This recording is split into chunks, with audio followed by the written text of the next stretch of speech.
হাসিনা কি দেশে আসছে? প্রশ্নটা আসলে আমার না, প্রশ্নটা হলো একজন খুবই পুরনো সাংবাদিক এবং শার্প সাংবাদিক, আমার ইউনিভার্সিটির মানুষ। তিনি হচ্ছেন সোহেল জাফর, খুবই প্রোগ্রেসিভ মানুষ। সোহেল জাফর যেহেতু পাবলিক পোস্ট দিয়েছেন, আমি আর তার অনুমতি না নিয়েই আমি এটা উচ্চারণ করলাম।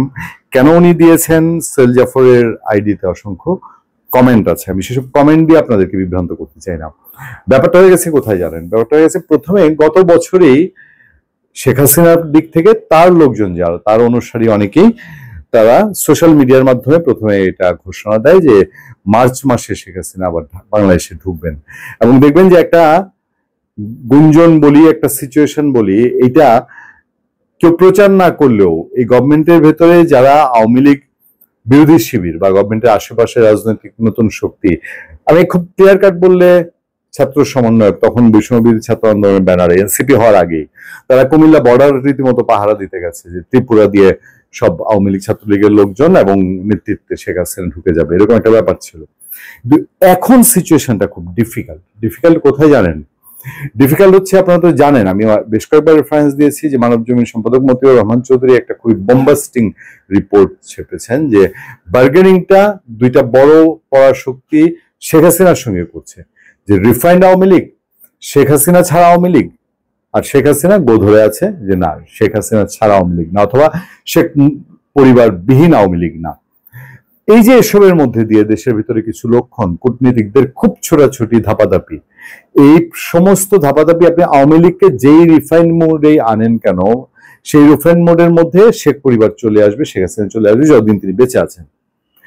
এবার আসেন, এটা আগামী নির্বাচন করাটা, যে আগামী নির্বাচন আওয়ামী লীগ বিহীন করাটা খুব ইচ্ছা, সরকারের খুব ইচ্ছা। আমি যদি বলি বিএনপিও মেনে নেওয়া তার ইচ্ছা, যদি বলি জামাত ইসলাম মেনে নেওয়া তার ইচ্ছা, ভোটটা পাইলেই হয়, আওয়ামী লীগের ভোটটা ভাগাভাগি কে করতে পারে। কিন্তু বাস্তবতা হচ্ছে ইন্টারন্যাশনাল কমিউনিটি এখন এটা মানছে না, এরকমই মোটামুটি সবাই ক্লিয়ার বুঝে গেছে। এটা ওপেন সিক্রেট যে আন্তর্জাতিক কমিউনিটি দৌড়াদৌড়ি করছে, তারা চাচ্ছে, এবং এইটা সরকারের পক্ষে কতটা ডিনাই করা সম্ভব, খুব বড় প্রশ্নের উত্তর হবে এটা। মানে এটার কোনো উত্তর সরকারের দিক থেকে পাওয়া যাবে না। সরকার কোর্টে যে ট্রাইটা করছে, যে সেদিন সব আলাপ আলোচনা হচ্ছে যে আওয়ামী লীগের কিছু বিগ শট ইলেকশনের আগেই হয়তো ঝুলিয়ে দেওয়া হবে, এইগুলো পুরোটাই হচ্ছে রাজনৈতিক একটা প্রেশার, দর কষাকষির একটা অংশ। বাট আওয়ামী লীগকে যদি আনতে যায়, তাহলে শেখ হাসিনা আসে ভাবার্থে, শেখ হাসিনা ফিরছে কিনা, ঢুকছে কিনা, এই ধরনের কিছু বিষয় সামনে চলেই আসে, এটাই স্বাভাবিক। সেই আলাপ থেকেই বরঞ্চ এখন এখন শেখ হাসিনা আসলে পরে কি ধরনের আশা, জামাতে ইসলামী ডিরেক্টলি আর ইনডাইরেক্টলি তার রাজনৈতিক প্রয়োজনে হোক, যেভাবে হোক, আওয়ামী লীগ ক্ষমা করে দেওয়া মানে শেখ হাসিনা ক্ষমা করে দেওয়া, তাদের ভাষায় যেটা অপরাধ। আর আওয়ামী লীগের ভাষায় হলো সে সময় একটা মেটিকুলাস ডিজাইন, সাংঘাতিক ষড়যন্ত্র, এই দেশটা সাম্রাজ্যবাদীরা দখল করতে চায়, এবং তাদের জবাবদিহিহীন একটা কর্তৃপক্ষ এটাকে যত দূর, যত লেন্দি করা যায়।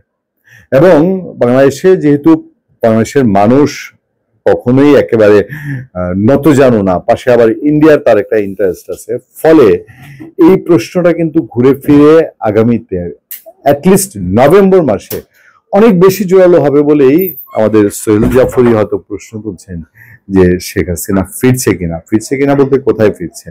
আচ্ছা, যাই হোক, আপনারা সবই জানেন, সবই বোঝেন। আমার আজকের আলোচনার মূল মেসেজটা আমি যেটা দিতে চাই সেটা হলো, নভেম্বরে আওয়ামী লীগের শুধু ঝটিকা মিছিল সেগুলো থাকবে না, যেটা তারা ইঙ্গিত দিচ্ছে, এবং অলরেডি গোয়েন্দা সংস্থার বরাত দিয়ে আমাদের পত্রপত্রিকায় খবর চলে এসছে। তো যদি নভেম্বরে সে এই ঝটিকা মিছিলে সীমাবদ্ধ না রাখে, তার মিছিলের লোক সংখ্যা যেখানে এখন 2-3 হাজার দাঁড়িয়েছে, শুধু 1 মার্চ সেপ্টেম্বরেই তার 800 লোক ঝটিকা মিছিল থেকে গ্রেফতার হয়েছে, তাহলে নভেম্বরের সিচুয়েশনটা কোন দিকে যেতে পারে এটা খুব সহজেই হিসাব করা যায়। আর এইসবের মধ্যে দিয়ে যে কোনো আলাপ আলোচনা, যে কোনো নেগোসিয়েশন, যে কোনো রাজনৈতিক সমঝোতা হতে হলে শেখ হাসিনার সঙ্গে হতে হবে। এবার তার দেশে ফেরা না ফেরা নির্ভর করে না, বিষয়টা হচ্ছে যে প্রত্যক্ষ হোক পরোক্ষ হোক, এখনো শেখ হাসিনাকে প্রতিপক্ষ হিসেবে মেনে নিতে হচ্ছে আওয়ামী লীগের প্রতিপক্ষকে। শেখ হাসিনাকে বার্গেনিং এর জন্য একটা না একটা জায়গায় গিয়ে তার সাথেই শেষ সিদ্ধান্তের জন্য অপেক্ষা করতে হচ্ছে। যতদিন পর্যন্ত জীবন আছে, নিঃশ্বাস আছে, ততদিন পর্যন্ত এই সরকার বলেন, পরবর্তী যে কোনো সরকার বলেন, এই যে তার ব্যাপক জনগোষ্ঠীর একটা সমর্থন আছে, বা দিনকে দিন এই এক বছরে তার, গত এক বছরের আগের তুলনায় তার অবস্থানে কিছু পরিবর্তন এসছে, এইগুলোর কারণেই এই শেখ হাসিনার ফেরা না ফেরার আলাপ তথা আওয়ামী লীগের তো ফেরা না ফেরার আলাপটা জরুরি হচ্ছে। তাকিয়ে থাকেন নভেম্বরের দিকে। এবার আসেন আরেকটা প্রেক্ষাপটে, যে প্রেক্ষাপটে রাশেদ খান, আপনি জানেন যে রাশেদ খান গণ অধিকার পরিষদ একটা মানে ছায়া শক্তি, এই সরকারের সময় একটা ছায়া শক্তি, তাদের জনসমর্থন বা পার্টি হিসাবে এখন পর্যন্ত বড় রাজনৈতিক দল আমরা যেগুলো বুঝি তাদের পর্যায়ে কতটুকু গেছে না গেছে, কিন্তু রাশেদ খান যখন কথা বলে তার সঙ্গে তো গভর্নমেন্টের এবং অন্যান্য রাজনৈতিক দল এনসিপি তথা জামাতে ইসলামী, তাদের সবার সাথেই তাদের একটা ভালো সম্পর্ক, ফলে রাশেদ খানের বক্তব্য অনেক সময় সিগনিফিকেন্ট হয়ে ওঠে। এবং দেখা যায় যে রাশেদ খান যেই একটা প্রেডিকশন করে বা যে বক্তব্যগুলো দেয়, এগুলো পরবর্তীতে খাপে খাপ না মিলে গেলেও পাশ দিয়ে যায় আর কি। রাশেদ খানের আজকের বক্তব্যটা কি? রাশেদ খান বলছে যে মানে আমি আমি তার প্রতিটা বক্তব্যেরই মহত্ব খোঁজার চেষ্টা করি। রাশেদ খান খুব দ্রুততম সময় আমরা চেষ্টা করব তাকে আপনাদের সাথে একটা আলোচনা অনুষ্ঠানে আনার জন্য, এর মধ্যে 2-4 বার কথাও হয়েছে। রাশেদ খান বলছে যে আরেকটি 1-11 মাধ্যমে আওয়ামী লীগ ফিরলে কারোর রক্ষা হবে না। রাশেদ খান, এর আগে আমি আপনাদেরকে বলেছিলাম যে একটা মোটামুটি এরকম একটা অবস্থা যে 111-এর প্রতিচ্ছবি এবং পারিপার্শ্বিকতা যেদিকে যাচ্ছে সেদিকে এরকম কিছু এলিমেন্ট আমরা লক্ষ্য করতে পারি। নির্বাচনের আগে বিভিন্ন দাবি দাওয়া নিয়ে আন্দোলন জোরালো হবে বলে মন্তব্য করেছেন গণ অধিকার পরিষদের সাধারণ সম্পাদক রাশেদ খান। এসব আন্দোলনের ভেতরে রাজনৈতিক ইন্ধন থাকবে বলে জানান তিনি। এসবের মাধ্যমে দেশে আরো একটি 1-11 সৃষ্টির পায়তারা হতে পারে বলে দাবি রাশেদ খানের। তার বক্তব্য, তবে আওয়ামী লীগ ফিরলে কারোর রক্ষা হবে না। তিনি এটা ফেসবুকে লিখছেন। নির্বাচন যত ঘনিয়ে আসবে বিভিন্ন দাবি দাওয়া নিয়ে আন্দোলন জোরালো হবে। খোলা চোখে মনে হতে পারে সাধারণ চাকরিজীবীরা শিক্ষার্থীরা আন্দোলন করছে, কিন্তু ভেতরে থাকবে রাজনৈতিক ইন্ধন পৃষ্ঠপোষকতা। এসব আন্দোলনের মূল থাকবে দেশে অস্থিতিশীল করে নির্বাচন বানচালের মাধ্যমে আরেকটি 1-11 সৃষ্টি করা। এই আন্দোলনের উদাহরণ দিয়ে তিনি বলেন, যেমন আনসার সমাবেশের নামে ছাত্রলীগের সমাবেশ করা হয়েছিল সচিবালয়ের সামনে।